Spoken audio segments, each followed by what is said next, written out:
Welcome back to MMA Oddsbreaker. Today we have Lorenzo Hood on, the Dream Killer, getting ready to fight Raphael Butler coming up here in Bellator 141. We haven't spoken before, and I was going through his record. He has won 5 of his last 6, but there was a big gap. 2009, 2014. I had to ask him, what was he doing? I didn't realize you were playing football. Yeah. I took some time off. I originally was a football player and a rugby player. So I fought. I was pretty active in 2008, 2009. I think I had like 8 fights, something like that. I was fighting every weekend. Every month. Yeah, every weekend basically. So when that was over with, I had an opportunity to go play arena. So I took that, and then from there just kind of kept rolling, and I kept getting a couple of different offers. And then I got injured. Okay. And 2012, I got injured at the end of that, and I came back 2013, started training again, and then I came back on the scene. It was a tough comeback too, because that's the only fight you lost. Every last 6 was the Curtis Bladis. You lost by TKO. Was it because it wasn't football? Was it because I used to train the guys at the Falcons in Atlanta, and the one thing I learned is that a football player goes 110% for 3.5 seconds, has 26 seconds or thereabouts to recover, and does it again for 60 minutes. And that's a cardio system. I tried it. I tried to do that kind of maximum output. At 16 minutes into it, I was in complete failure. I couldn't do any more. I completely fell apart. And these guys were like, "What? That's we're good to go. This is let's go. Yeah." So when you changed back to fighting, was it because the system was different? Your cardio wasn't where it needed to be for MMA? So a lot of people that saw this fight, and we've tried to get the video out to people.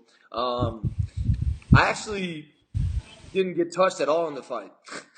I actually didn't get hit. Nothing. I actually was beating him up. I hit him with a left straight. I'm southpaw. I hit him with a left straight, and it put him on Bambi legs. When I hit him, I grabbed him and slammed him. When I slammed him in a judo toss, I landed on my forearm, and my forearm kind of popped out. One of the tendons in my left arm popped out. Oh, okay. Yeah. So as soon as that happened, the ref kind of saw my hand and my face, and they called the fight. So it was a fight that doctor stoppage. The doctor stoppage, and it was tough for me, man, because I was beating the dude on the feed, standing everywhere, and it was really tough, especially after being gone for so long, man. Yeah. It definitely made me, it definitely tested my character, and I wanted to come back and do this again, or I was like, I wish there's a way that this happened in the first round, but I wish they could go on doctor stoppages that they got to write down the scorecards. Yeah. Okay, at that point in the fight, who was winning the fight? All the judges have to turn the scorecards. Because then they can go, hey, TKO, Dr. Stoppage, he lost, but at that point he was winning the fight.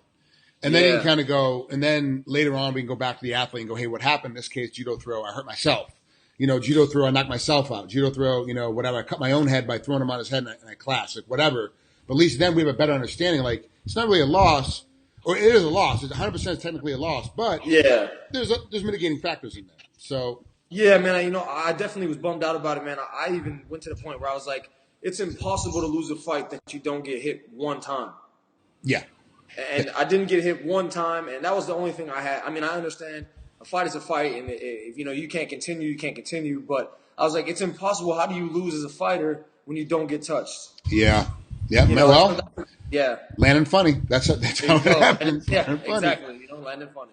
Well, you've been on a pretty good run. You're obviously big, strong, and young too, which helps out quite a bit. So that arm injury healed from 6'3", 265, right about 260 is your natural body weight. Or are you heavier and have to cut down? My natural body weight is probably about 290, 295. Oh wow! So you're like a Brock Lesnar type. We have to drop some weight to get in there. Yeah, I definitely got to cut a good amount of weight to make 266. Now, what about Butler? Let's talk about your opponent. He's about 260-ish, 255 coming in. Is that extra weight you're carrying going to be a big factor in this fight? Because, when you're a little guy, you're like, 125-pounder, and a guy has to cut, 20 pounds to make weight. He comes in 10 pounds heavier. That's a lot of weight percentage-wise. When you guys are that big, the difference between 5 and 6 pounds really isn't that much of a difference, but we're talking 20 pounds almost for you. You'll make weight at 5. And then, 266 in this case, because it's non-title fight. And you'll walk in, 280, 285? The next day in the cage, I'll probably walk in. Usually the next day, I think most of the time when we get on the scale, I'm usually around 283, 284 is where my body goes to, right around there. Is that going to be a big factor against Butler? Are you going to be able to lean on him? Is that your kind of style for the folks at home that haven't seen you fight before? Are you going to lean on him and make him carry a lot of weight? No, actually, man, I'm actually the quite opposite, man. For those who have seen me fight, I move like a 155er. You know, I move around all over. I move around. I'm real athletic. I throw a lot of, flying attacks, a lot of spinning things. I do a lot of things that guys my size shouldn't, that normally they don't do. With the extra weight, I think playing football and you've been around some of it, being able to be so big and be athletic and do things like that, the difference that I had to make was just being able to create the longevity in the minutes, in the rounds. Being able to be explosive, but then calm back down and be explosive again, but in that 5-minute time frame without getting gassed out. Right. Yeah, and that's the toughest thing. Yeah, it really is. That's the biggest factor. With your muscles being so big and expanding, with a guy like me who's cutting a lot of muscle, the next day my muscles are back, they're full of blood, and within 2-3 minutes, my body's, yeah. I don't care what you say, I don't care who you are, I don't care what sport you play, what PhD you have. When you're carrying so much muscle, there's nothing you can do to stop that from needing all that oxygen and getting blood. I mean, you can train all day cardio, it doesn't change the fact of that. Well, you look at sprinters, okay, and they're big and bulky and look like linebackers, look like look like strong safeties. Yeah. You look at marathon runners, they're skinny and meek, and that's just the reality of it. And it's a different system. That's the two extremes: the long distance marathon runner and the 100-yard dash guy. Two totally different body types. Exactly. And I don't care. You take that sprinter and you turn him into a long distance athlete. He's going to be skinny and meek. That's just how it goes. Yeah. So you got to have oxygen to feed those muscles for sure. I'm glad you understand that being a fighter, man. Because as a fight, in football, it's that short amount of time, short bursts. I play defensive end, so coming off the ball, I have a little bit of a gauge. That's that. We go back. In fighting, it's that flurry, that takedown, that wrestling defense. It kind of goes and variates in different ways. And then, if a guy's leaning against you in cage and you can't get a full breath, for big guys, man, that oxygen is that level you have. It goes and goes and goes. It's short and quick, and that's why you get guys that you look at big heavyweights like Verdum or Lesnar when he was a champ, over the UFC. These guys, they have a great cardio system for the weight, and they move very well for the weight class. Like you get a lot of heavyweights, it's like, okay, here we go, heavyweights. Maybe we'll see a knockout, maybe we'll see somebody fall down, but you're not going to see much action. Come around the second round. Everyone's gonna start leaning on each other because they're exhausted, and that's a lot of weight, So let's talk about money real quick. Arena football, you're not talking NFL, okay? You're not talking European League. You're talking arena football. And you're talking Canadian League. How is the money in Bellator for you, and compared to what you were making when you were playing, professional football?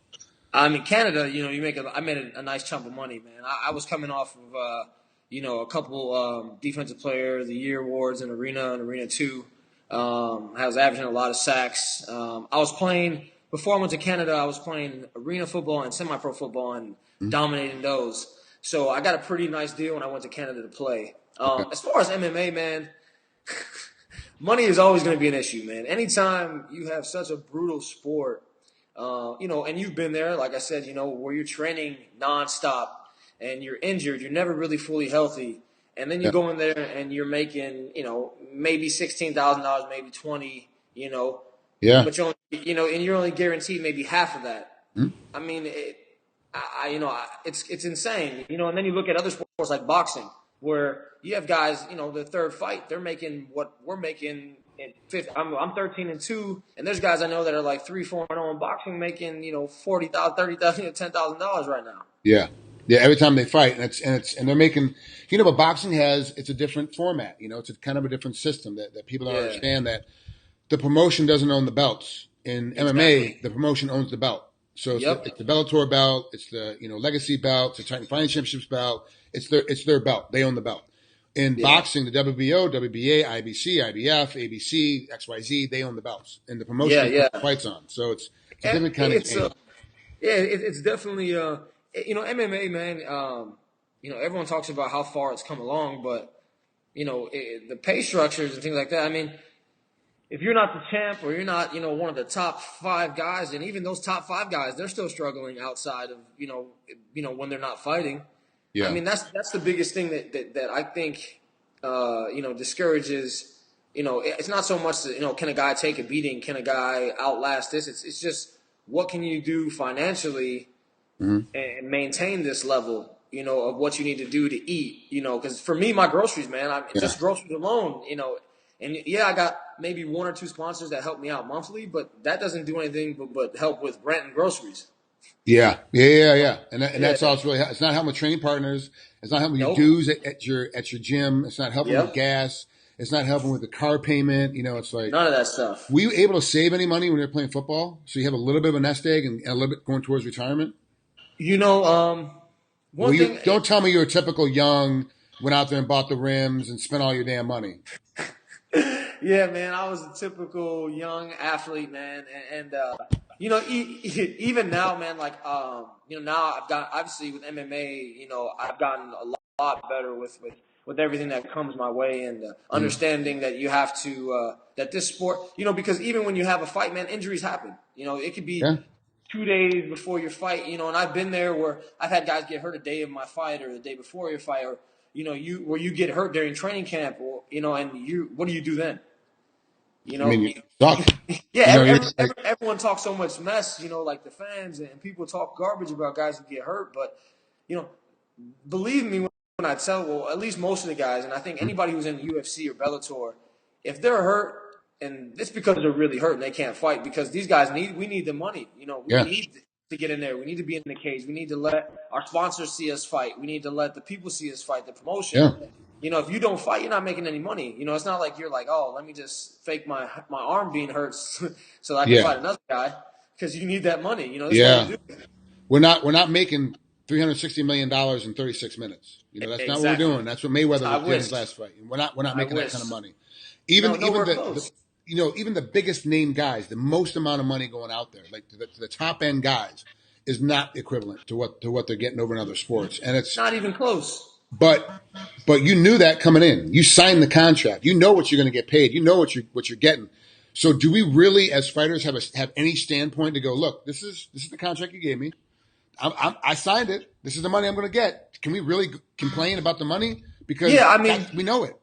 But see, this is the problem, though, man. This is the problem, and I think in two different eras, obviously you and me. I think the problem is this: UFC and Bellator are the top of the levels right now. Yeah. So it's like when those guys come to you, what do you say? Like, no, you know what? Actually, you guys are paying me too little. You know what I mean? You guys are, it's not enough, because then they're just like, okay, there's another 40 million fighters out there waiting for, to be signed to us. Yeah. So, you don't want to fight with us? Okay, cool. And then you're back, fighting week to week, every 15 days for $1,000, $2,000, living in, in some shitty hotel, with no health insurance, fighting, and you're just like, well, what do I do? Yeah.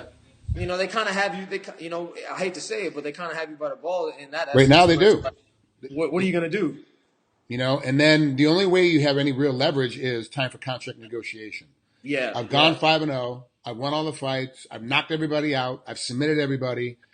It's time for contract negotiation. Oh, we want to double your rate. No. You have to quadruple my rate. You have to quadruple my rate. Otherwise, I can't come back. I'll move on to somebody else. And we're seeing a lot of that happening now with older guys. And it is the nature. I've always said you don't get what you deserve. All of us. Every single fighter. I don't care what your record is. I don't care what you do. To get through training camp, to get in there, to put your life, men or women, put your life on the line, because that's what we're doing. Yep. Every time we step inside that cage, we deserve $1 million. Each of us deserves $1 million every time we fight. Period. Yep. Not if you win, you get $1 million. $1 million to show up. 100%. That should be flat rate. Everyone gets $1 million to start with. And then the champs get more, but everyone should be getting $1 million. The reality of it is we don't get what we deserve. We get what we negotiate. And that's what we're in the middle of right now. The craziest thing about it is this, man. When you sit back and you look around in the UFC and Bellator and other organizations, the guys who never step foot in the cage are the guys making all the money. Yep. That's the craziest thing for me, man. You sit around and you look around the octagon in the cage, and you're like, man, all these dudes are making 6, 7, 8 figures, and here I am making, I'm making a couple $1,000s here and there. I have an issue sometimes. Sometimes I have an issue. Sometimes I'm kind of like, whatever. But I'm like, the commentators, the ring announcer is making more money than the main event to be there. You're like, Okay, but the ring announcer works every single weekend. He works all the time, and he's there and he hustles. And the reason why you get up and you're pumped up and listen to that ring announcer call by his name. But the reality of it is, when you're like the ring announcer is making more money than the main event fighters, you're like, sometimes he makes more than the main event fighters combined. You're like, wow, man, come on, that's Crazy. crazy. But I mean, a question I have for you, like, you still have lingering injuries or pain and things like that? man, I'm so messed up. Exactly my point. The truth is, I started yoga because my girlfriend was a yoga instructor, and I was trying to get laid. So I started yoga because she's a yoga instructor, and I was like, I'm gonna get laid by taking yoga with her, and that's how I'm gonna get in her panties.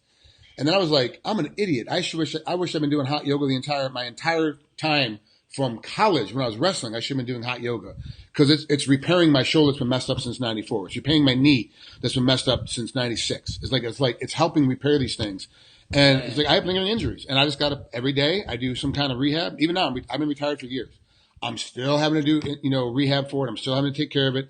I get denied when I was getting new health insurance a couple of years ago. I got denied for pre-existing injuries because like eventually you're gonna have that shoulder completely replaced. We can't do anything for you. It's like okay, all right. Well, then I'm just have to find some other insurance. Then it's just how it goes. And yeah, it is a toll on our body, but so is football, so is hockey, so is basketball, so is baseball.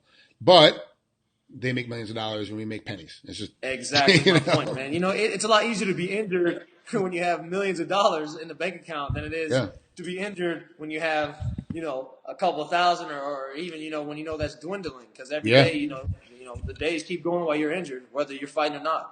Yeah, it's a tough, but do you see yourself getting out of it? Do you see yourself stopping? Because of some, you're going to have lagging injuries. Do you see yourself stopping right now because the pay is low? Or do you see the tunnel at the end of the light where you're like, I could get up there and start making some money. I can make this happen pretty quick.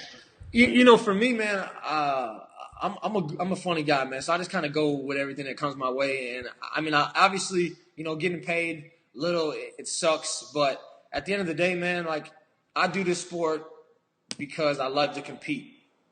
I love to be competitive, and I think that I bring something to a heavyweight division right now in UFC and Bellator that they don't really have, which is a guy who's not going to lay on you in the second round, which is a guy who's not going to just get tired after the first 10 seconds, of throwing a couple punches. It's something that they're going to bring that, it's kind of like that. Keep in mind, I'm not comparing myself to Muhammad Ali at all. Yeah, okay. But I like to think that I bring that essence of unique finesse to my division. Okay, all right, that makes sense. Okay, yeah, I can see it, and that of course, you're looking at. We're not talking about Ali when he fought Spinks. We're talking about Ali when he fought Foreman. Yeah, we're talking about Ali when he fought Holmes. We're not talking about the Spinks fight. That was. Let's forget that one, please. So, man, it was great. Thanks for coming on here. I really appreciate it. I'm really glad I got to talk to you finally. And man, I appreciate it too, man. Just so that the folks at home know, I hit him up and go, "Hey, are you ready?" He's like, "Hey, can we push by half an hour?" I go, "No, I got Butler on next." He's like, "Damn it, I'll be ready in 2 minutes. Hold on, I'll call you." I'm like, "Oh, okay." Yeah. I just got out of training, man, and I just got home. I just ate, and I was laying down for a second, and then I was like, I set my alarm. I thought we were going at 5 my time, not 4. Yeah. So I was like, all right, let me just call real quick, get it done. Thanks. I appreciate it. I know it's like getting home and wanting to have that lay down time to relax. I appreciate it. Yeah, man. I appreciate it, man. Thank you very much. Thank you so much. Have fun. Bellator 141, of course, can be seen on Spike TV. August 28th, 2015. That's Lorenzo Hood getting ready to fight Raphael Butler. It's going to be a great fight, guys. Tune in. Nice.